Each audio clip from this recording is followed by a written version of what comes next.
Hai Sobat Rebahan, selamat datang di channel hiburan kaum rebahan.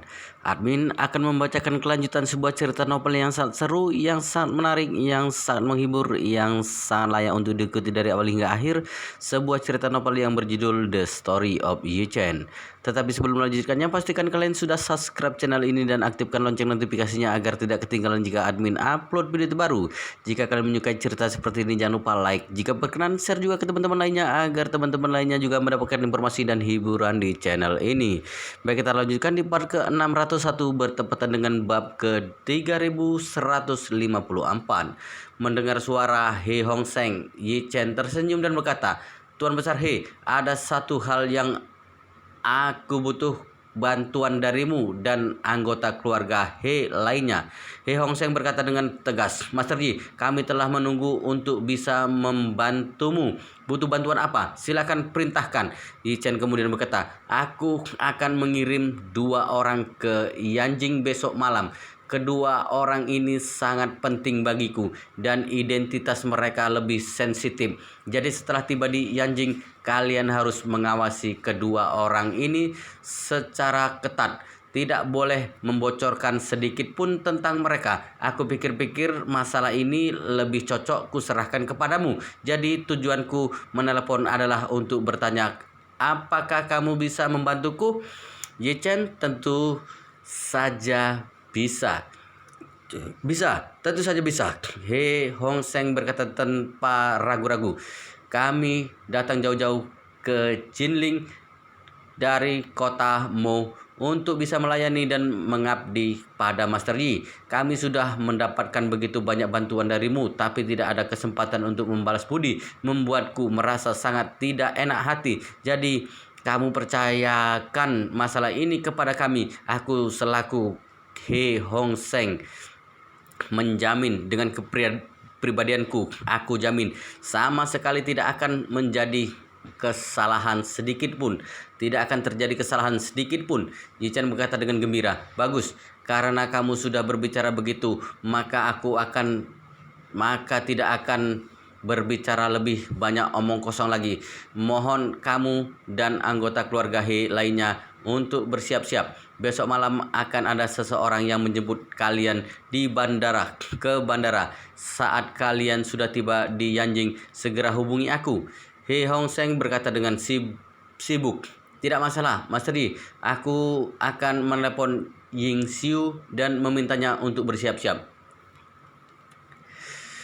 Yi Chen memikirkan sejenak dan berkata, "Tuan Besar He, aku rasa tidak perlu membiarkan Nona He pergi. Setidaknya kalian harus meninggalkan seseorang untuk mengurus sesuatu di Jinling. Lebih baik membiarkannya untuk membantu memantau pelatihan harian anak buah Hongwu dan Chen Jekai." Yi Chen tidak ingin Ying Xiu pergi, terutama karena dia takut setelah Ying Xiu melihat Su Shaodao, suasana hatinya akan berubah. Apalagi He Hong Seng juga tidak tahu bahwa salah satu dari 2 orang yang dia minta untuk membantu kawal dan juga adalah Su Shaodao. Ketika He Hong Seng mendengar ini, dia tidak terlalu memikirkannya dan segera berkata, "Baik Master Yi, aku akan berpesan pada Ying Xiu." Setelah He Hong Seng mengakhiri panggilan dengan Yi Chen, dia langsung menelepon putrinya Ying Xiu. Ying Xiu akhir-akhir ini menghabiskan sebagian besar waktunya bersama putrinya Suroli di Buckingham Palace. Ibu dan anak perempuannya sudah lama tidak bertemu sejak Suroli dikirim ke keluarga Su pada usia 18 tahun dan belakangan ini bisa dianggap telah menembus kurangnya waktu ibu menemani anak perempuannya. Ketika dia menerima telepon dari He Hong Seng dan mendengar bahwa Yi Chen membutuhkan bantuan keluarga di Yanjing, dia segera bertanya, "Ayah, Master Yi tidak membutuhkan bantuanku di sana?"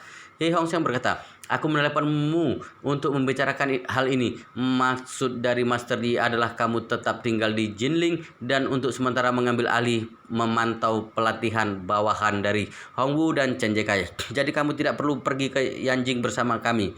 He Ying Xiu melihat bahwa Yi Chen sudah merencanakan semuanya dengan baik. Jadi dia berkata, "Oke, tenanglah. Kalau begitu kamu pergi ke Yanjing besok. Percayakan semua yang ada di sini padaku. Oke. He Hong Seng menginstruksikan, besok kamu datang ke villa lebih awal, lalu bicarakan dengan saudaramu Ying Dong tentang kondisi spesifik pelatihan. Kita akan pergi malam hari. Bagus. He Ying-shu mensetujuinya. Setelah menutup telepon, Suroli yang berada di sampingnya buru-buru melangkah maju dan bertanya, "Bu, apa yang dikatakan kakek di telepon? Aku mendengar kamu mengatakan bahwa tampaknya Master Yi membutuhkan bantuan kalian." "Benar," He Ying-shu berkata. "Master Yi meminta kakek dan pamanmu untuk membawa yang lainnya ke Yanjing besok. Sepertinya dikatakan bahwa ada 2 orang penting yang perlu dikawal oleh mereka." Suroli mengangguk sedikit dan tidak bisa menahan dirinya untuk tidak bergumam. "Bu, kamu rasa apa mungkin Master Yi sedang mengalami masalah? Untuk waktu yang begitu lama dia tidak pernah mencari kakek untuk meminta bantuan. Dan kali ini dia akan pergi ke Yanjing. Tampaknya dia sangat sensitif." He Ying-shu menggelengkan kepalanya dan berkata, "Aku juga tidak pasti karena Master Yi tidak membiarkanku pergi." Suroli berkata dengan sibuk, "Bu, aku akan pergi menelpon Master Yi. Jika dia membutuhkannya, aku juga ingin pergi bersamanya." He Ying-shu berkata dengan malu, "Roli, kamu telah melupakan pesan dari Master Yi ya. Dia tidak ingin kamu menunjukkan wajahmu sekarang. Lagi pula identitasmu sangat sensitif. Dia bahkan tidak ingin kakekmu dan pamanmu tahu bahwa kamu masih hidup." Suroli berkata dengan tegas, "Aku tetap akan bertanya kepadanya saat nanti aku bisa menyamar dan mengikutinya sebagai pelayan. Aku juga bisa berpakaian seperti pria sebagai asisten." He Ying-shu berkata tanpa daya, "Kalau begitu kamu harus bertanya pada Master Yi sendiri. Tetapi kamu juga harus tahu diri ya. Jika kamu tidak diizinkan pergi pada saat itu, kamu tidak boleh berlaku bersikeras. Jangan sampai dia berpikir bahwa kamu sangat tidak dewasa." "Oke, Bu," Suroli menjawab. Lalu dia dengan cepat mengeluarkan ponselnya, berjalan masuk ke dalam kamar tidur dan menelepon Yi Chen. Yi Chen sedang dalam perjalanan kembali ke kota saat ini. Menerima panggilan Suroli membuatnya merasa terkejut, tapi dia saat yang bersamaan merasa masuk akal. Segera dia menjawab telepon sambil tersenyum dan bertanya, "Roli, mengapa menelponku saat ini?" Suroli berkata dengan sibuk, "Master Yi, aku mendengar bahwa kamu akan pergi ke Yanjing dan meminta kakekku untuk membantumu. Jadi, aku ingin bertanya kepadamu, dapatkah kamu membawaku bersamamu?"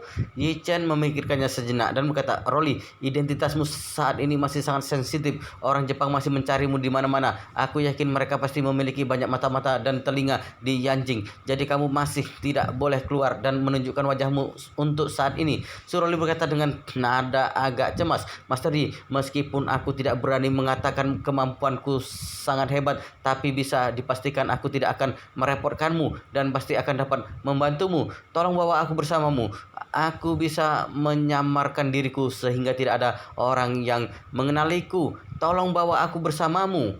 Yi Chen tersenyum dan berkata, "Kali ini tujuanku pergi ke Yanjing juga bukan karena ada masalah besar. Aku akan kembali dalam 2 atau 3 hari. Jadi kamu tidak perlu mengkhawatirkanku." Setelah itu Yi Chen menambahkan, "Aku janji padamu, setelah masa ini berlalu, aku pasti akan membawamu bersamaku jika ada acara seperti ini lagi." Ketika Suroli mendengar ini, dia juga tahu bahwa Yi Chen tidak akan berubah pikiran lagi. Tapi untungnya kata-kata terakhir Yi Chen memberinya sedikit harapan. Jadi dia buru-buru berkata, "Kalau begitu kamu tidak boleh lupa, aku sudah berada di hotel begitu lama, bukan hanya karena bosan, tapi karena aku tidak dapat melakukan apapun untukmu, membuatku merasa seperti orang tidak berguna." "Tenanglah," Yi Chen tersenyum. "Pasti akan ada waktu kapan aku membutuhkan bantuanmu di masa depan." Tepat ketika Yi Chen baru saja menenangkan Suroli, Su Chempeng yang berada di Suhang tiba-tiba menerima telepon dari Wan Pojun. Beberapa hari ini Su Ansun menghabiskan harinya seperti sudah bertahun-tahun. Bukan karena dia dalam suasana hati yang buruk atau dalam situasi yang sangat menyedihkan, tetapi dia telah menantikan kedatangan hari sembahyang kubur. Karena pada saat hari sembahyang kubur itu akan menjadi hari di mana keluarga Yi akan benar-benar mundur dari panggung. Begitu keluarga Yi jatuh, keluarga Su dapat terus duduk dengan kokoh di posisi keluarga pertama di negeri ini. Selain itu, dengan sekutu yang begitu kuat seperti Wan Pojun, dia tidak hanya akan bisa menghilangkan ancaman di masa depan, tetapi bahkan memiliki kesempatan untuk naik ke tingkat yang lebih tinggi. Melihat telepon dari Wan Pojun, Su Chengpeng menjawab telepon dengan sedikit kegembiraan dan berkata, "Wan Pojun, ada apa menelpon begitu larut malam? Apa kamu memiliki perintah untukku?" Wan Pojun berkata dengan suara dingin, "Aku menelpon untuk memberitahumu bahwa pada pagi hari tanggal 5 April, aku akan memindahkan peti mati orang tuaku ke Gunung Wan Liang. Kemudian mengubur orang tuaku di Gunung Yeling di depan anggota keluarga Yi. Ayahku selalu menghormati Paman Su. Kamu adalah ayah Paman Su. Jadi aku harap kamu akan memimpin upacara pemakaman orang tuaku ketika saatnya tiba nanti." Ketika Su Chengpeng mendengar ini, dia bertanya dengan sedikit terkejut, "Wan Pojun, bukankah sebelumnya kamu mengatakan bahwa kamu akan menyelesaikan keluarga Yi pada tanggal 5, baru kemudian memindahkan peti mati orang tuamu ke Gunung Wedliang pada tanggal 6? Sudah berubah." Wan Pojun membentak. "Wan Longhol mendapat beberapa masalah di luar negeri. Aku harus segera pergi ke Timur Tengah setelah menyelesaikan keluarga Yi, dan juga aku merasa memindahkan peti mati orang tuaku ke dalamnya pada hari upacara pemujaan leluhur keluarga Yi akan membuat keluarga Yi merasa lebih terhina." Su Chengpeng buru-buru berkata, "Tentu saja upacara pemujaan leluhur keluarga Yi adalah untuk menyembah lebih dari 100 leluhur keluarga Yi selama ratusan tahun. Jika kamu dapat membuat mereka tidak dapat menyembah leluhurnya pada hari sembahyang kubur, tetapi sebaliknya malah menyembah orang tuamu, maka keluarga Yi tak ada muka lagi." Wan Pojun mencibir, "Aku ingin lebih dari itu. Aku ingin mengeluarkan semua peti mati dari semua leluhur keluarga Yi dan membiarkan mayat mereka terlantar dengan kejam di hutan belantara agar bisa memberi ruang bagi orang tuaku. Selain itu, aku juga ingin menarik keluarga Yi Changying dan membuatnya menjadi abu. Ketika saatnya tiba, kamu akan menyaksikan semuanya." "Ups, sungguh suatu kehormatan, suatu kehormatan," Su Chengpeng berkata dengan suara bersemangat. "Pojun, tenanglah, aku akan kembali ke Yanjing besok pagi-pagi sekali tanggal 5 April. Bahkan jika terjadi hujan pisau di langit, aku tetap akan datang tepat waktu." "Oke," Wan Pojun berkata dengan sederhana. "Kalau begitu sampai jumpa pada tanggal 5 April." Su Chengpeng masih ingin mengatakan sesuatu, tapi Wan Pojun sudah menutup teleponnya. Pada saat ini Su Chengpeng tidak bisa menyembunyikan kegembiraannya dan berkata kepada Su Ansun, pengurus rumah tangga di sebelahnya, "Ansun, kemasi barang-barangmu, siapkan pesawat, kita akan kembali ke Yanjing." Su Ansun juga sangat bersemangat ketika mendengar ini. Keluarga Su awalnya adalah keluarga besar yang lahir di dan besar di Yanjing, dan Yanjing adalah panggung terbesar mereka. Jika bukan karena mereka mengalami begitu banyak kemalangan beberapa waktu yang lalu, bagaimana mungkin dia akan mengikuti Tuan Su sampai ke selatan? Mendengar bahwa Tuan akhirnya akan kembali, Su Ansun sangat bersemangat dan buru-buru berkata, "Baik Tuan, aku akan menyuruh pelayan lain untuk mengemas koper, kemudian memberi tahu kru untuk bersiap lepas landas. Kita akan pergi besok pagi." "Tidak," Su Chengpeng buru-buru melambaikan tangannya dan berkata, "Besok pagi belum bisa pergi. Beritahu kru untuk berangkat besok malam." "Di malam hari?" Su Ansun berkata, "Tuan, perjalanan di malam hari akan sangat melelahkan. Ketika pulang nanti, aku khawatir sudah sangat larut. Di mana nantinya akan menunda waktu istirahatmu?" "Tidak masalah," Su Chengpeng berkata tanpa ragu-ragu. "Harus pergi di malam hari. Aku tidak bisa memberitahu orang tentang kembalinya kita ke Yanjing untuk saat ini. Itu pasti akan menyebabkan masalah yang tidak perlu. Kita akan diam-diam kembali. Lalu ketika sampai di hari sembahyang kubur, kita akan mengikuti Wan Pojun ke Gunung Yeling untuk melihat drama indah yang langka dan 100 tahun. Dalam 100 tahun. Su Ansun mengangguk, kemudian teringat sesuatu dan berkata, "Ngomong-ngomong, Tuan, Baru-baru ini media asing telah melaporkan bahwa Wan Longhol telah mengalami kekalahan besar di Suriah dan terluka parah. Apa kamu rasa Wan Pojun ini masih bisa menekan keluarga Ye? Lalu jika dia meninggalkan Tiongkok ketika saatnya tiba, apa keluarga Yi akan kembali? Pasti bisa menahannya. Su Chengpeng berkata dengan wajah tegas. Wan Pojun dan begitu banyak bawahannya satu persatu itu lebih unggul dalam hal kekuatan. Keluarga Yi bertindak secara terang-terangan, sedangkan mereka menyerang dalam kegelapan. Bahkan jika kamu meminjamkan Yi Zhongquan 8 otak, dia juga tidak akan terpikirkan bahwa upacara pemujaan leluhur ke-12 tahun keluarga Yi akan menghadapi musuh yang begitu kuat. Dan ketika master dari Wan Longhol tiba-tiba menyerang masuk ke Gunung Yeling, itu pasti akan mengejutkan keluarga Yi.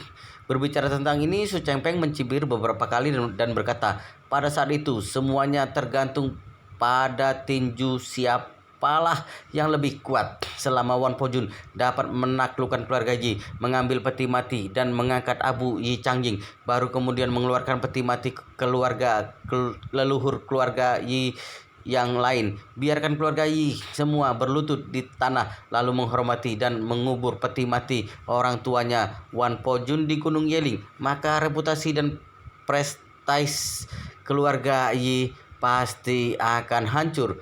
Begitu dia Yi Zhongquan berlutut dengan anggota keluarga Yi lainnya, maka dia tidak akan bisa bangun lagi seumur hidup ini. Su Ansun menghela napas sejenak dan berkata, jika masalah ini benar-benar terjadi seperti yang kamu katakan, maka reputasi keluarga Yi memang pasti akan hancur. Tetapi hanya reputasinya saja yang hancur. Aset keluarga Yi masih ada, bisnisnya masih ada. Paling-paling mereka hanya kehilangan hubungan dan muka. Dalam situasi ini, jika kita ingin lebih menekan keluarga Ji, aku khawatir itu tidak akan mudah. Saat dia berkata, dia ragu-ragu untuk waktu yang lama sebelum dia berkata dengan serius, Tuan, aku punya sesuatu untuk dikatakan, tapi kamu jangan marah setelah mendengarnya. Su Chengpeng melambaikan tangannya dan berkata dengan dingin, aku tahu apa yang ingin kamu katakan. Kamu bermaksud mengatakan bahwa reputasi keluarga Su sudah pernah dirusak oleh perbuatanku. Jadi kamu khawatir keluarga Yi dan keluarga kita nantinya tidak ada bedanya. Su Ansun buru-buru berlutut dan berkata dengan gemetar, Tuan, aku tidak bermaksud begitu. Su Chengpeng bertanya kepadanya, lalu apa maksudmu? Su Ansun tak bisa berkata apa-apa lagi. Apa yang ingin dikatakan memang ini, tetapi tidak akan menggunakan kata-kata langsung seperti itu. Su Chengpeng berkata dengan tenang, oke, aku tidak akan marah. Lagi pula kamu juga berbaik hati mengingatkan. Su Ansun berlutut di tanah dan tidak berani menjawab lagi. Su Chengpeng berkata saat ini, tentang masalah apa yang dialami Wan Longhol di luar negeri itu tidak perlu kita pedulikan. Hanya ada satu hal yang perlu kita pedulikan, karena Wan Pojun sudah berencana memindahkan dan mengubur peti mati orang tuanya ke kuburan leluhur keluarga Yi. Itu membuktikan bahwa dia harusnya memiliki kepastian yang cukup untuk memastikan bahwa keluarga Yi tidak akan membalas atau tidak dapat membalas di masa depan. Jadi aku mengira bahwa dia pasti akan mengatur banyak bawahannya di Yanjing di masa depan untuk memastikan bahwa peti mati orang tuanya tidak akan ditarik keluar oleh keluarga Yi secara bergantian. Berbicara sampai di sini, Su Chengpeng tersenyum dan berkata, tentang hal ini aku bisa pastikan bagi Wan Pojun membalas dendam pada keluarga Yi hanyalah salah satu dari banyak tujuannya. Di dalam lubuk hati yang paling dalam, dia pasti sangat ingin kembali ke Tiongkok untuk berkembang. Lagi pula orang tuanya jauh di Tiongkok, jadi dia pasti ingin keluarga Wan bangkit kembali di Tiongkok. Selama Wan Pojun berfokus di dalam negeri di masa depan, maka keluarga Yi sama sekali tidak akan bisa bangkit kembali. Su Ansun dengan cepat berseru, Tuan, sungguh bijaksana.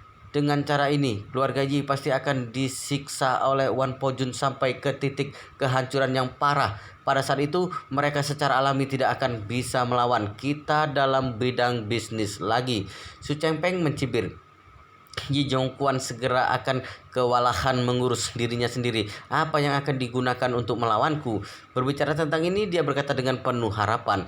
Yi Jongquan orangnya itu paling mementingkan muka. Aku benar-benar menantikan adegan di mana lebih dari 100 peti mati leluhur keluarga Yi semuanya digali pada hari sembahyang kubur, dan juga sangat menantikan Yi Jongquan yang berusia 80 tahun berlutut di hadapan Wan Liancheng dan istrinya. Ketika saatnya tiba, aku akan memotret wajahnya yang paling menyedihkan dan mengunggahnya di internet, sehingga semua orang dapat melihat bagaimana penampilan seorang pemilik keluarga Yi berlutut di tanah seperti seekor anjing yang menghibas-hibaskan ekornya dan memohon belas kasihan. Keesokan harinya, pada pagi hari tanggal 3 April, Yi Chen mengemasi beberapa pakaian dan mengucapkan selamat tinggal kepada istri dan mertuanya, lalu memulai perjalanan kembali ke Yanjing lagi. Kali ini, alih-alih naik pesawat pribadi keluarga Yi, dia menaiki pesawat Boeing yang diberikan Gu Yanzhong kepadanya. Dia bersiap berangkat bersama dengan Chen Zekai ke Yanjing. Setelah naik, Yi Chen menelepon Gu Kuyi dan mengatakan kepadanya bahwa dia akan segera lepas landas dan akan mendarat di bandara Yanjing dalam waktu sekitar 1 jam. Gu Kuyi sangat senang, lalu berkata dia akan segera pergi ke bandara untuk menjemputnya. Tepat ketika pesawat telah jalan perlahan dan akan meninggalkan kecepatannya di ujung landasan pacu, Yi Chen menerima telepon dari Yi Jongquan, Tuan Besar Yi. Di telepon, Yi Jongquan tidak bisa menyembunyikan kegembiraannya dan bertanya, "Yi Chen, kapan kamu datang ke Yanjing?" Yi Chen berkata dengan ringan, "Aku di pesawat sekarang dan akan segera lepas landas." "Bagus sekali," Yi Jongquan berkata dengan penuh semangat. "Hanya tersisa kamu yang belum hadir di keluarga Yi. Malam ini aku akan mengadakan perjamuan di rumah untuk menyambut semua kepala keluarga, jaminan dan perwakilan dari cabang keluarga Yi, serta juru bicara keluarga Yi dari seluruh negeri dan bahkan di seluruh dunia. Kemudian aku akan memperkenalkan identitasmu di depan mereka semua, sehingga mereka tahu bahwa kamu adalah putra Chang Ying." Yi Chen berkata, "Lupakan saja, itu akan terlalu mencolok dan tidak sesuai dengan kebiasaan hidup pribadiku." Setelah itu, Yi Chen menambahkan, "Hari ini aku akan tinggal di rumah Paman Gu Yanzhong hari ini. Lalu besok aku akan kembali ke keluarga Yi untuk menghadiri pertemuan sebelum upacara pemujaan leluhur dimulai. Upacara pemujaan leluhur di hari lusa juga akan kuhadiri tepat waktu, tapi aku tidak akan berpartisipasi dalam acara dan kegiatan lainnya selain ini." Yi Jongquan buru-buru berkata, "Yi Chen, kamu adalah putra Chang Ying, kamu adalah cucuku dan juga tuan muda kedua dari seluruh generasi keluarga Yi. Kamu harus tahu bahwa perusahaan di masa depan adalah dunia milik kalian para generasi kaum muda. Jika pada nanti waktunya kamu adalah orang kedua dari keluarga Yi, ini adalah kesempatan yang begitu penting. Hanya sekali dalam 12 tahun. Kamu harus memanfaatkan kesempatan ini untuk membuat kepala keluarga Yi yakin kepadamu." Yi Chen tersenyum dan berkata, "Tidak perlu, aku tidak berencana untuk mewarisi properti keluarga Yi. Biarkan orang lain saja yang melakukan hal semacam ini." Saat dia berbicara, dia mendengar raungan dari mesin pesawat itu.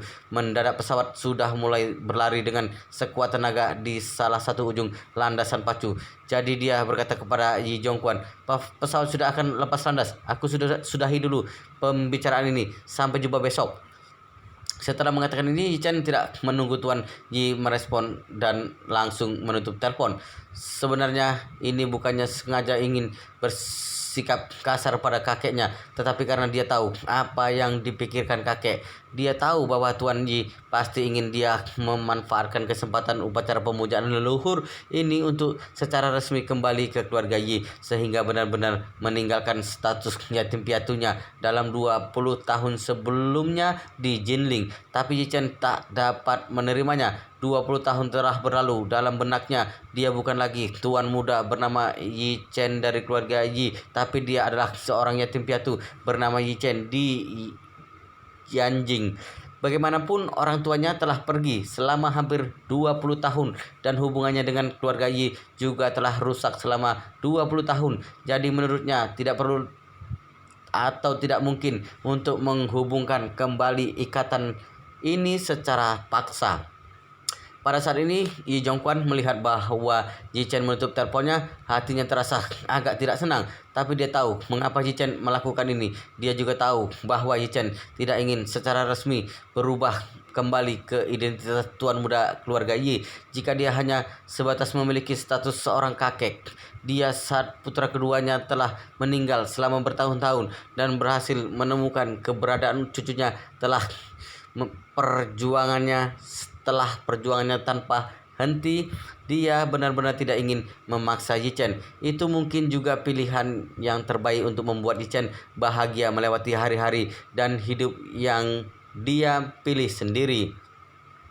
Dalam hal ini tidak hanya itu akan menjadi hal yang baik untuk Yi Chen sendiri, tetapi untuk orang tuanya. Jika mereka mengetahuinya, mereka juga akan sangat senang. Namun dia juga menyadari identitasnya yang lain. Dia bukan hanya kakek Yi Chen, tetapi juga kepala keluarga Yi. Karena dia adalah kepala keluarga Yi, dia harus memprioritaskan kepentingan dan keuntungan keluarga Yi. Sebagai keturunan langsung dari keluarga Yi, Yi Chen harus kembali ke keluarga Yi dan melayani kepentingan keluarga Yi. Terlebih lagi, Yi Chen juga calon menantu yang diakui oleh keluarga Gu. Dari sudut pandang ini saja, Yi Chen sangat penting bagi keluarga Yi. Oleh karena itu, Yi Jongkwan merencanakan kali ini tak peduli Yi Chen bersedia kembali ke keluarga Yi atau tidak. Kali ini asalkan Yi Chen sudah datang, dia harus melakukan segala kemungkinan untuk meninggalkannya. Dan kali ini Yi Jongkwan sudah siap.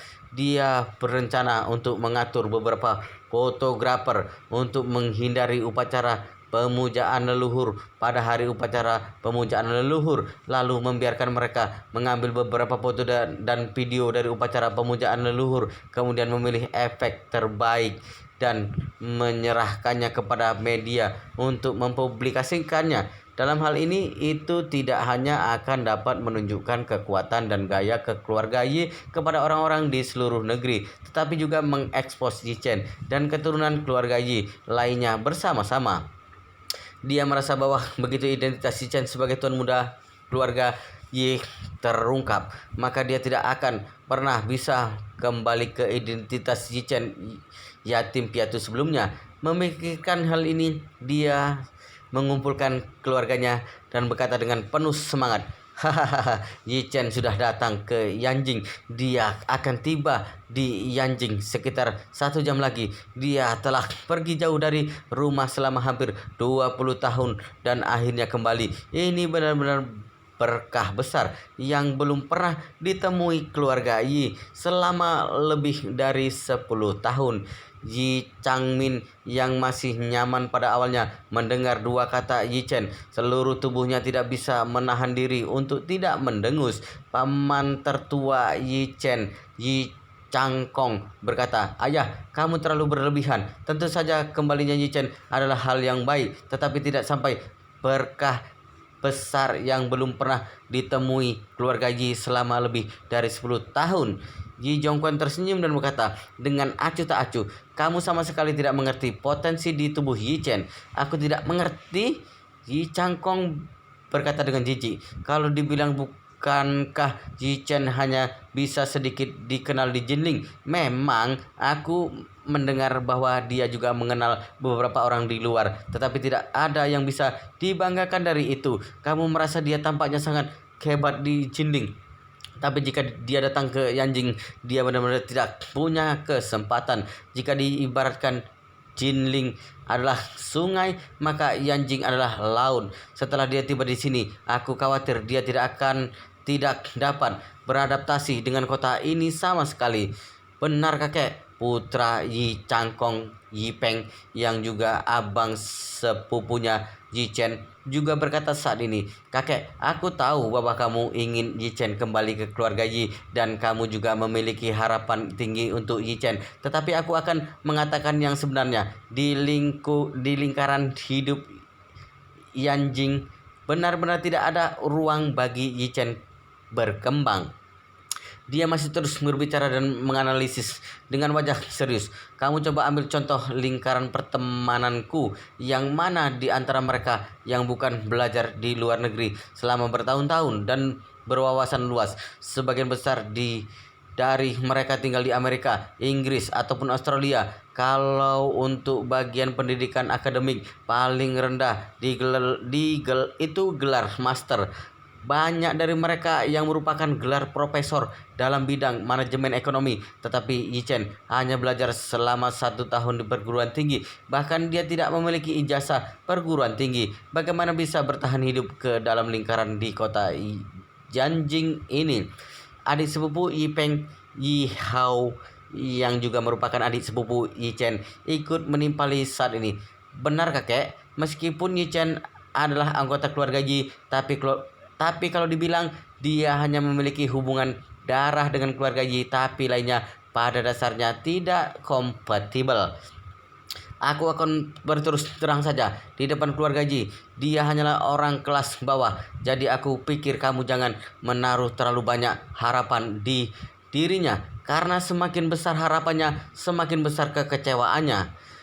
Yi Zhongquan memandang orang-orang yang bersemangat di depannya lalu menggelengkan kepalanya dengan pelan. Dia tahu bahwa orang-orang ini tidak terlalu memahami Yi Chen. Pada saat yang sama, mereka khawatir setelah Yi Chen kembali, keuntungan milik mereka akan terbagi. Jadi mereka sengaja mengatakan hal seperti itu untuk membingungkan dirinya. Namun bagaimana mungkin orang tua licik seperti dirinya bisa dipengaruhi oleh orang-orang ini? Hanya ada 2 orang di keluarga Yi yang tahu tentang kemampuan Yi Chen yang sesungguhnya. Di antara mereka Yi Changmin hanya tahu sedikit, sedangkan Yi Zhongquan tahu lebih banyak. Saat terakhir kali Yi Changmin dipukul dengan kejam oleh Malan di Jinling, lalu diculik oleh sepasang ayah dan anak, yaitu Xiu Changgan dan Xiu Hailong. Yi Chen menceritakan sesuatu tentang dirinya di depan Yi Changmin, termasuk menyembuhkan Gu Yanzhong yang sakit parah, membunuh 8 raja surgawi dari keluarga Wu, dan bahkan di Jepang dia membantu keluarga itu memenangkan perkelahian. Setelah mengetahui hal ini, Yi Zhongquan juga tahu bahwa Yi Chen bisa pergi sendirian ke Suriah menyelamatkan seorang wanita dari tempat lawan. Terlebih lagi, dia bisa mengandalkan kekuatan sendiri untuk menangkap Su Shaodao dan melemparkannya ke Suriah. Yi Zhongquan bahkan tahu bahwa Yi Chen pergi lagi ke Suriah 2 hari yang lalu dan telah membawa Su Shaodao kembali ke tengah-tengah kekacauan perang. Selain itu, dalam beberapa hari terakhir telah dilaporkan secara internasional bahwa sebuah organisasi bernama Wan Nonghol mengalami kekalahan besar di Suriah. Yi Zhongquan samar-samar merasa bahwa masalah ini mungkin juga ada hubungannya dengan Yi Chen, namun dia tidak pernah memberi tahu anggota keluarga tentang hal-hal ini. Alasan mengapa dia tidak mengatakannya adalah karena dia belum mengetahui apa yang disukai Yi Chen. Jika Yi Chen adalah orang yang mementingkan muka dan suka dipuji, maka dia akan memberitahu keluarganya tentang perbuatan Yi Chen sebelumnya agar keluarga Yi merasa kagum padanya, memujinya, bahkan menjilatinya. Tapi Yi Chen adalah orang yang suka bertindak dengan rendah hati. Jika perbuatan Yi Chen diketahui oleh keluarga Yi, lalu Yi Chen menjadi tidak suka terhadap mereka, itu akan membuatnya merasa keluarga Yi menjijikkan. Adapun Yi Changmin, meskipun dia jelas tahu banyak, tapi alasan mengapa dia tidak memberitahu saudara laki-laki dan perempuan lainnya adalah karena jauh di lubuk hatinya dia benar-benar ingin anggota keluarga Yi lainnya membenci Yi Chen. Yi Changmin belum menceraikan suaminya sejauh ini, lalu keluarga suaminya juga sedang mengalami masalah. Jadi yang paling dia inginkan sekarang adalah mendapatkan sebagian dari aset keluarga Yi. Karena itu dia makin ingin melihat beberapa saudara dalam keluarga ini serta anak mereka saling berkelahi. Jika orang-orang ini sudah mengetahui kemampuan Yi Chen sejak awal dan takut pada Yi Chen, bagaimana mereka masih bisa bertarung dengan Yi Chen? Jika semua orang tidak berkelahi, bagaimana mungkin dia, seorang putri yang telah menikah sejak lama, bisa mendapatkan aset bagian dari keluarga Yi? Pada saat ini Yi Zhongquan sudah muak dengan desas-desus orang-orang ini. Lalu dia berkata dengan sikap dingin, "Oke, aku anggap Aku tidak pernah mendengar apa yang baru saja kalian katakan, tapi mulai sekarang, jika ada orang yang berani mengatakan omong kosong ini di depanku ataupun di depan Yichen, jangan salahkan aku kalau aku bersikap kasar kepadanya. Yipeng melihat bahwa Tuan Yi masih tetap bersikeras. Dia tidak bisa menahan diri untuk tidak berkata, "Kakek, aku tahu bahwa kamu merasa berhutang banyak kepada Yichen di hatimu, tetapi aku juga akan mengatakan sesuatu dari hatiku. Kamu tidak boleh terlalu memanjakan Yichen."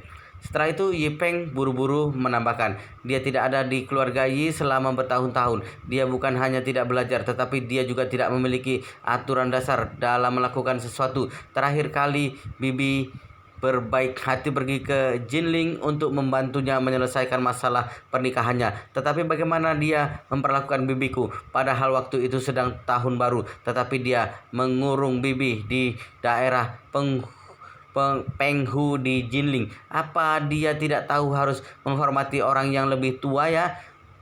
Jika kamu ingin dia kembali ke keluarga Yi, kamu harus membuat aturan untuknya. Setelah mengatakan itu, dia memandang Yi Changmin dan dengan sengaja berkata, "Bibi, Yi Chen sangat kasar padamu. Dia sama sekali tidak menganggapmu sebagai penatua. Coba kamu katakan apa kamu ingin membuat aturan untuknya." Ketika Yi Changmin mendengar ini, dia buru-buru melambaikan tangannya dan berkata, "Shopeng, kamu tidak boleh mengatakan ini. Terakhir kali aku pergi ke Jinling, itu memang murni kesalahanku. Masalah itu, Yi Chen tidak bersalah. Salahku sendiri tidak memikirkan dengan teliti." Bola mata Yipeng hampir saja mencuat keluar. Dia memandang Yi Changmin yang sedang panik dan bergumam di dalam hatinya, "Astaga, apakah ini masih bibiku yang arogan serta mendominasi yang terkenal di seluruh Yanjing? Di masa lalu mengalami sedikit kerugian pun dia akan bertarung setengah mati dengan musuh. Tetapi setelah mengalami kerugian besar dari Yi Chen, kenapa dia tidak berniat untuk balas dendam?" Memikirkan hal ini, dia bertanya dengan ragu-ragu, "Bibi, dulu Yi Chen memperlakukan Bibi seperti itu. Apakah menurut Bibi itu tidak keterlaluan? Apakah Bibi tidak marah dengan Yi Chen?" Yi Changmin mundur selangkah dan berkata dengan serius, bukan seperti itu. Kamu jangan berbicara sembarangan." Yipeng sangat kaget. Dia menatap Yi Changmin dengan tercengang. Bermimpi pun dia tidak pernah menyangka dirinya hanya ingin memancingnya untuk menyalakan amarahnya terhadap Yi Chen dengan menggunakan taktik agresif. Tetapi tidak menyangka Yi Changmin langsung menyangkalnya 3 kali secara berturut-turut. Saat ini tentu saja Yipeng sangat marah. Dia buru-buru menatap ayahnya, Yi Changkong, berharap Yi Changkong akan membantunya. Tetapi Yi Zhongquan tidak memberinya kesempatan. Saat ini ekspresi Yi Zhongquan terlihat jelas sangat tidak senang. Dia berkata dengan dingin, "Yipeng, Yi Chen adalah adikmu. Tidak peduli apa yang kamu pikirkan tentang dia. Kamu harus menunjukkan sikapmu sebagai kakak, memperlakukannya dengan baik dan saling akur." Setelah itu dia memandang yang lain dan berkata dengan tegas, "Begitu juga dengan kalian." Yipeng tidak berani berbicara lagi dan hanya bisa menganggukkan dengan marah. "Kakek, aku sudah mengerti." Yi Zhongquan berkata dengan dingin, "Yi Chen akan tiba lebih dari 1 jam lagi. Kamu bersiap-siap ke bandara untuk menjemput adikmu pulang." "Aku?" Yipeng bertanya dengan ekspresi terkejut. "Kakek menyuruhku pergi ke bandara untuk menjemputnya?" "Tentu saja." Yi Zhongquan berkata, "Di telepon Yi Chen bilang dia ingin pergi ke keluarga Gu dulu, tetapi dia sudah lama pergi meninggalkan rumah dan sekarang akhirnya dia sudah kembali. Seharusnya dia datang ke sini terlebih dahulu. Bagaimana bisa pergi ke keluarga Gu dulu? Oleh karena itu, kamu bawa orang ke bandara untuk menjemputnya, lalu bujuk dia dan bawa dia kembali ke keluarga Yi." Begitu Yipeng disuruh untuk menjemput Yi Chen, dia sangat tidak senang. Menurutnya dia adalah cucu tertua dari keluarga Yi. Status cucu tertua setara dengan putra mahkota, dan ketika keturunan lain bertemu dengannya harus menghormatinya. Yi Chen sudah lama pergi meninggalkan rumah. Berdasarkan apa menyuruh dirinya sebagai cucu tertua untuk menjemputnya? Memikirkan hal ini, Yi Peng berkata dengan enggan, "Kakek, aku tahu Yi Chen akan kembali. Nanti aku akan mengatur tim dan menyuruh asisten Tang membawa tim untuk menjemputnya. Bukankah itu sudah cukup, Agung? Tak perlu sampai aku yang harus pergi untuk menjemputnya, bukan?" Yi Zhongquan berkata dengan tegas, "Kalau kamu pergi baru akan menunjukkan ketulusan keluarga Yi." Yi Peng mengerutkan kening dan berkata, "Yi Chen adalah putra paman keduaku. Meskipun dia telah lama pergi meninggalkan rumah, dia masih juga orang sendiri. Sesama keluarga tidak perlu begitu sungkan, bukan? Masih mau menunjukkan ketulusan apa lagi?" Yi Zhongquan berkata dengan serius, "Kamu tidak mengerti. Yi Chen meninggalkan rumah ketika dia berusia 8 tahun dan sampai sekarang dia belum pernah pulang untuk mengenali leluhurnya secara resmi. Intinya sekarang dia masih menganggap kita sebagai orang luar. Oleh karena itu kita harus membuatnya merasakan ketulusan keluarga Yi. Dengan begini baru akan membuatnya bersedia mengakui leluhurnya." Yi Peng tidak menyangka Yi Zhongquan begitu mementingkan Yi Chen. Dia merasa sangat tidak senang dan bergumam dalam hati, "Yi Chen sudah pergi hampir 20 tahun. Sekarang dia mendadak kembali. Sebenarnya apa tujuannya? Apakah dia ingin bersaing denganku untuk merebut hak pewaris generasi baru?" Dan juga kakek selalu melindungi Yi Chen. Apakah kakek ingin Yi Chen tinggal di keluarga Yi untuk mempertahankan keseimbangan denganku?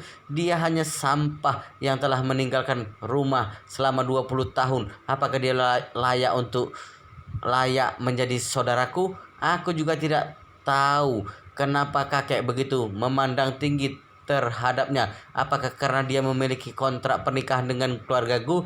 Yi Peng yang saat ini meskipun penuh dengan ketidaksenangan dan kemarahan, namun dia tidak berani langsung menolak keinginan kakeknya. Jadi dia hanya bisa menahan amarahnya dan menyetujuinya. Lalu kemudian berkata, "Baik kakek, kalau begitu aku akan bersiap-siap untuk menjemputnya." Yi Zhongquan mengangguk ringan, lalu menatap Yi Hao, putra dari Yi Changyun, dan menginstruksikannya, "Yi Hao, kamu juga ikut pergi." Mendengar Tuan Besar menyuruh dirinya ikut pergi menjemput Yi Chen, Yi Hao sangat enggan. Tetapi apa daya, bahkan kakak sepupunya Yi Peng telah berkompromi, di mana dia mana berani terus melawan. Jadi dia hanya bisa menyetujuinya dengan patuh. Pada saat ini pelayan berlari kemari untuk melapor, "Tuan Besar, Tuan Muda Peng dan Putri Helena sudah tiba." Begitu Yi Peng mendengar Helena datang, ekspresi masamnya langsung mereda. Putri Helena adalah tunangannya Yi Peng, putri dari keluarga kerajaan Eropa Utara, Helena Iliad. Meskipun keluarga Yi dan keluarga Iliad telah mencapai kesepakatan akan pernikahan, namun bagaimanapun mereka berdua belum resmi berpertunangan. Jadi selain mempertimbangkan etika, mereka juga takut paparazzi akan bergosip di media sosial. Oleh karena itu keluarga Yi tidak mengatur Helena untuk tinggal di villa keluarga Yi. Setelah Helena datang ke Yanjing, dia selalu tinggal di hotel White's Golden. Tetapi siang hari dia sering bertemu ke keluarga Yi dan terkadang pergi keluar dengan Yi Peng untuk mengelilingi kota Yanjing. Yi Peng sangat menyukai Helena, bukan hanya karena Helena adalah putri dari kerajaan Eropa Utara sehingga dirinya ingin dihargai, melainkan karena Helena sendiri adalah wanita cantik, feminim, dan memiliki tubuh yang luar biasa seperti para wanita Eropa. Saat ini seorang gadis tinggi yang mengenakan gaun putih bermartabat dan rambut panjangnya berwarna pirang panjang menutupi bahunya berjalan masuk ke rumah. Kulitnya lebih putih dari salju serta berkilau, dan mata besarnya birunya seperti sedalam lautan, terlihat sangat mempesona. Hidung yang mancung dan bibir merah tipis bagaikan karya seni yang dibuat dengan hati-hati. Baik itu penampilan maupun sosoknya sangat langka di dunia. Kemunculannya membuat seluruh ruangan tamu keluarga Yi dalam sekejap tampak menjadi lebih cerah. Helena lebih muda 5 tahun dari Yi Peng, dan tahun ini dia baru genap berusia 24. Dia adalah putri tertua dari keluarga kerajaan Eropa Utara. Awalnya dia juga ahli pewaris tahta tingkat pertama, tetapi tidak tahu kenapa keluarga kerajaan menghilangkan haknya untuk menjadi pewaris, lalu kemudian menjodohkannya dengan keluarga Yi. Jika dia masih ahli waris tahta keluarga kerajaan Eropa Utara, tidak mungkin menyuruhnya datang ke Asia untuk dijodohkan. Dia pasti akan berada di antara keluarga kerajaan Eropa lainnya dan memilih seorang pangeran yang tidak memiliki harapan mewarisi tahta untuk menikah. Melihat Helena, Yi Peng segera menyapa Helena dengan tersenyum manis dan bertanya dengan lembut, "Sayang, apakah kamu sudah sarapan?" Helena mengangguk ringan dan menjawabnya dengan menggunakan bahasa Mandarin yang sangat mahir, "Aku sudah sarapan." Setelah mengatakannya, dia memandang Yi Zhongquan dan berkata dengan hormat, "Halo, Tuan Besar Yi." Setelah itu dia menyapa ayahnya Yi Peng, Yi Changkong, lalu paman ketiga Yi Changyun, paman keempat Yi Changjun, serta bibi Yi Changmin dan bibi Yi Changxiu. Yi Zhongquan melihatnya begitu beretika dan sopan. Dia tersenyum bahagia. "Helena, sebenarnya di rumah kamu tidak perlu begitu sungkan. Terlebih lagi tidak perlu memanggilku Tuan Besar Yi. Sama seperti Yi Peng, panggil saja aku kakek." Helena bertanya dengan canggung, "Aku dengar kalau menurut adat Tiongkok, setelah menikah baru boleh mengubah nama panggilan." "Benar," ayah Yi Peng, Yi Changkong tidak bisa menahan tawa. "Helena, berdasarkan adat memang benar. Setelah kamu menikah baru boleh mengubah nama panggilan. Tetapi secara pribadi kami tidak terlalu mementingkannya. Cepat atau lambat kita akan menjadi keluarga. Mengubah nama panggilan lebih awal juga terasa lebih akrab." Yi Changmin yang berada di samping berkata sambil tersenyum, "Ayah, kakak pertama, kamu belum kasih mahar nikah untuk Helena. Sudah ingin dia memanggilmu ayah dulu." Yi Changkong segera berkata, "Meskipun sekarang memanggilku ayah, nantinya juga akan memberikan mahar nikah." Setelah selesai mengatakannya, dia memandang Helena dan berkata dengan serius, "Helena, aku dan ibunya Yi Peng sudah membahasnya. Saat kamu mengubah nama panggilan nanti, dari kami masing-masing akan memberimu 18,8 juta dolar." Helena agak terkejut, lalu dia segera berkata, "Ini terlalu banyak. Orang Tiongkok mengatakan tidak boleh menerima imbalan tanpa jasa. Aku, Yi Zhongquan berkata sambil tersenyum, "Kenapa menghubungkannya dengan tidak boleh menerima imbalan tanpa jasa? Dalam tradisi Tiongkok kami, di saat hari pernikahan mengubah nama panggilan harus dikasih hadiah uang. Tidak hanya calon mertuamu saja yang akan memberikan kepadamu. Aku sebagai kakek dan juga paman serta bibi yang lainnya juga akan memberikannya kepadamu." Helena tercengang dan berkata dengan serius, "Meskipun aku tidak bermaksud menyinggung, tetapi aku merasa adat ini sepertinya tidak cocok untukku." Setelah itu Helena buru-buru menjelaskan, "Terutama di Eropa, banyak pemuda telah lulus kuliah. Mereka tidak akan meminta uang kepada orang tua mereka lagi. Dan aku dan banyak temanku yang lainnya sekolah kuliah dengan mengandalkan beasiswa serta pinjaman mahasiswa. Biasanya aku tidak begitu terlalu meminta uang sama orang tua. Jadi soal masalah hadiah uang bolehkah ditiadakan?" Yi Peng yang berada di sampingnya merasa bingung. Dia buru-buru melangkah maju untuk meraih tangan Helena dengan ringan dan berkata, "Sayang, masalah ini bagaimana bisa ditiadakan?" Saat Yi Peng menyentuhnya, Helena mengerutkan alisnya yang indah. Lalu kemudian dia segera menarik kembali tangannya. Dia tidak memiliki perasaan apapun terhadap Yi Peng. Hanya saja dia tidak bisa menolak pengaturan keluarga. Jadi mau tidak mau dia menerima perjodohan ini. Sedangkan di dalam hatinya dia juga memiliki perjuangan terakhirnya. Perjuangan terakhir ini adalah asalkan dia belum menikah dengan Yi Peng secara resmi, maka dia tidak akan pernah memiliki hubungan intim dengan Yi Peng. Saat dia datang ke Janjing selama beberapa hari ini, Baik sengaja maupun tidak sengaja, Yipeng selalu ingin lebih dekat dengannya. Bahkan berkali-kali Yipeng mengantarnya kembali ke hotel, selalu ingin masuk ke kamarnya, namun ditolaknya. Meskipun Yipeng sudah tidak sabar, namun dia juga tidak berani terlalu menekan untuk mendekatinya. Jadi dia hanya bisa berpura-pura menjadi pria bermartabat dan tersenyum. Tetapi sebenarnya jauh di lubuk hatinya, dia sudah lama marah terhadap keterbatasannya Helena. Saat ini melihat Helena bahkan tidak menginginkan dirinya untuk memegang tangannya, Yipeng lebih emosi lagi. Diam-diam Yipeng menggertakkan giginya dan bergumam, tidak tahu apakah wanita Eropa Utara ini benar-benar bermartabat atau pura-pura bermartabat. Setiap saat dia selalu bersikap seolah-olah sangat berharga, bahkan dia tidak membiarkan aku menyentuh tangannya. Tunggu di hari malam pengantin. Kalau kamu benar-benar seorang gadis perawan yang tidak memiliki pengalaman seksual, maka aku akan bersabar terhadapmu. Tetapi kalau kamu pernah berhubungan dengan orang lain, kamu tunggu setelah kita menikah. Bagaimana aku akan membereskanmu? Anggota keluarga Yi lainnya telah melihat adegan Helena menghindari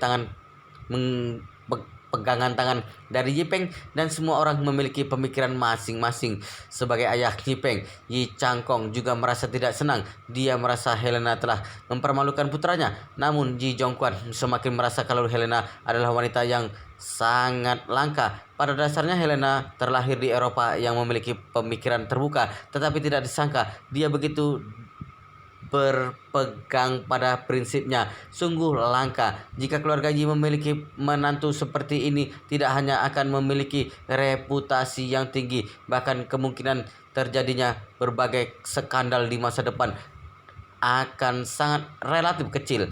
Jika keluarga Yi mendapatkan seorang menantu yang sembrono dan memiliki skandal perselingkuhan, maka keluarga Yi benar-benar akan sangat dipermalukan. Yipeng merasa canggung. Dia segera mengubah topik pembicaraan untuk mengalihkan perhatian semua orang. Dia berkata kepada Helena, "Sayang, baik itu mahar atau hadiah untuk mengubah nama panggilan ini, semua adalah modal awal untuk keluarga kita setelah menikah. Ini niat baik dari para tetua keluarga. Bagaimana kita bisa menolaknya? Untuk itu kamu ikuti adat setempat saja. Tidak usah mempedulikan hal-hal sedetail ini." Helena membenarkannya. Jika ini adalah modal awal yang diberikan oleh para tetua keluarga, berarti kita hanya menerima dari pihak keluarga kalian. Ini tidak adil. Tetapi jika kita menerima dari kedua belah pihak keluarga kami tidak memiliki tradisi seperti ini, dan aku juga tidak enak untuk memintanya kepada orang tuaku. Jadi menurutku sebaiknya kita ambil yang fleksibel saja. Hilangkan kebiasaan ini.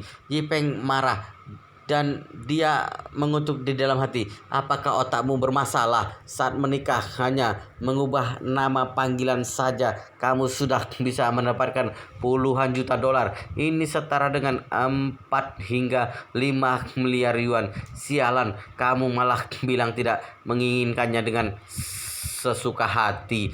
Tepat ketika Yipeng lagi marah, Yi Jongquan melihat waktu dan berkata, "Sudahlah, Yipeng, cepatlah kamu pergi ke bandara untuk menjemput Yi Chen. Kalau tidak, nanti akan terlambat. Masalah ini kita akan membahasnya di lain waktu." Baik, Yipeng hanya bisa menyetujuinya dan memandang Helena, lalu berpikir sejenak dan kemudian berkata sambil tersenyum, "Sayang, jika kamu tidak ada urusan lain, ayo ikut aku pergi ke bandara." Wow, luar biasa sekali guys. Ceritanya sangat seru, sangat menarik, sangat menghibur, sangat membuat kita penasaran jika tidak mengetahui cerita kelanjutannya. Tetapi sepertinya di bab ini sampai di sini dulu, dan kita akan lanjutkan di bab berikutnya di video selanjutnya. Pastikan kalian sudah subscribe channel ini dan aktifkan lonceng notifikasinya agar tidak ketinggalan jika admin upload video terbaru. Jika kalian menyukai cerita seperti ini, jangan lupa like, jika berkenan share juga ke teman-teman lainnya agar teman-teman lainnya juga mendapatkan informasi dan hiburan di channel ini. Baik, kita lanjutkan di bab berikutnya di video selanjutnya.